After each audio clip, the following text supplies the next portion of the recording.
bilan est catastrophique de ce régime un bilan catastrophique dominé par des crimes, hein, de tous ordres, les crimes économiques, les crimes sur le plan de droits, si vous voulez, socio-économiques et des droits civils et politiques. Aujourd'hui, nous avons vraiment une crise multidimensionnelle qui dépasse l'entendement du commun des mortels. Aujourd'hui, je dois vous avouer, nous qui œuvrons un peu dans les institutions internationales, et certains acteurs, beaucoup d'acteurs même internationaux, pensent que vraiment on a touché les fonds. On a touché les fonds en RDC, où vous avez des milices qui vont attaquer même des paisibles manifestants, des paisibles chrétiens dans leur lieu de recueillement. Donc, bien, merci beaucoup. Voilà, il y a tout ça, etc. Merci beaucoup, M. Paul Sappo. Avec vous, vous savez tellement d'informations à nous donner qu'une seule émission ne suffirait pas. Nous vous remercions pour toutes les informations que vous nous avez données par rapport à John Tibangu, par rapport aux autres qui ne sont pas menacés, par rapport au général Monene qu'on a remis au Congo-Brazza.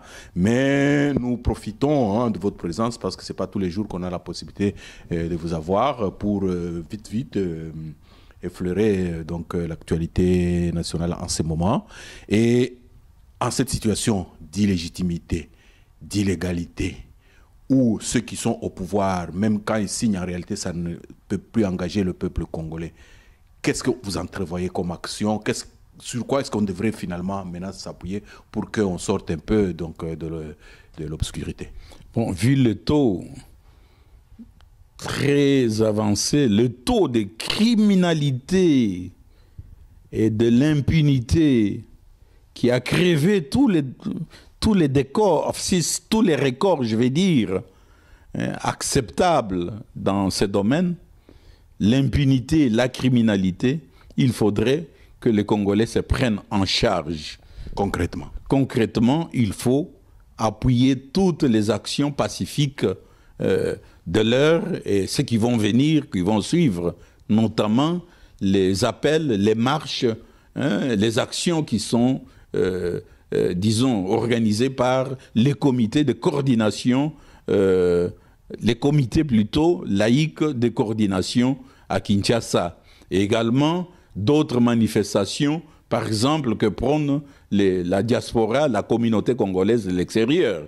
Je suis heureux de constater que Antenne Monde, société civile, a lancé un projet sur sa page Facebook, un projet de lettres qui motive, qui raconte tout ce que nous vivons actuellement en termes de crise, de cette crise d'illégalité et de légitimité dans laquelle nous sommes enfoncés actuellement, de par le fait de l'échec de M. Joseph Kabila et toute sa bande. Ce projet aimerait que chaque Congolais vivant à l'extérieur, là où il est, qu'ils prennent cette lettre-là, ensemble, qu'ils signent, qu'ils aillent avec cette lettre faire du plaidoyer, du lobbying auprès des animateurs, des institutions de pays hôtes et des organismes bilatéraux et multilatéraux partout, à Bruxelles, à Paris, à Londres, à Washington, à New York, un peu partout, pour ne citer que ces exemples-là. Alors il faudrait qu'on sente que les Congolais vivant à l'extérieur sont en train d'expliquer correctement leur situation, qu'ils intensifient ce genre d'activité pour créer de pans de solidarité avec le peuple du Nord. Et à partir de ce moment-là, ces Congolais doivent demander de ne plus reconnaître le régime illégal et les régimes illégal et illégitimes qui se cramponnent au pouvoir. À partir de ce moment-là, je crois que Kinshasa aurait un morceau très dur et des lampistes, comme on en a vu, les Atundu et les autres qui sont venus, les Mendes qui sont allés raconter de la salade. Et vous avez vu ça avec son interview là en anglais, où il dit, toute honte bu, que on n'a tué personne dans ces marches-là. Mais mon Dieu, nous sommes dans quel pays? Nous sommes avec des acteurs politiques qui ont touché vraiment le fond du trou, etc., qui ont ramené vraiment à plusieurs siècles le développement de notre pays. Merci bien, Monsieur Paul Sapot. Nous vous rappelons, chers amis lecteurs, téléspectateurs, que nous recevions Monsieur Paul Sapot, secrétaire général de la FIDH, pour nous parler principalement de l'arrestation de John Tchibangu, pour nous parler aussi des démêlés du général Mounene et des actions que nous, qui vivons à l'étranger, devrions faire. Et nous vous rappelons qu'il y a effectivement cette lettre-là que chacun où il est devrait se constituer en groupe, aller déposer dans les institutions de son pays. Et enfin, pour terminer, il y a un élément tout aussi important. Bientôt, il y aura les 20 ans de la CPI, la Cour pénale internationale. Et notre pays qui fournit quand même du gibier à cette cour ne devrait pas rester indifférente. Est-ce qu'il y a quelque chose de prévu? Oui, tout à fait. Et beaucoup même de choses qui sont prévues en termes de sanctions ciblées. Vous avez appris ce qui advient et ce qui va encore advenir à toutes ces personnes qui sont tapis dans ce régime et qui bloquent l'évolution vers un état de droit, vers la démocratie, et qui s'adonnent aux crimes et aux violations graves des droits de l'homme.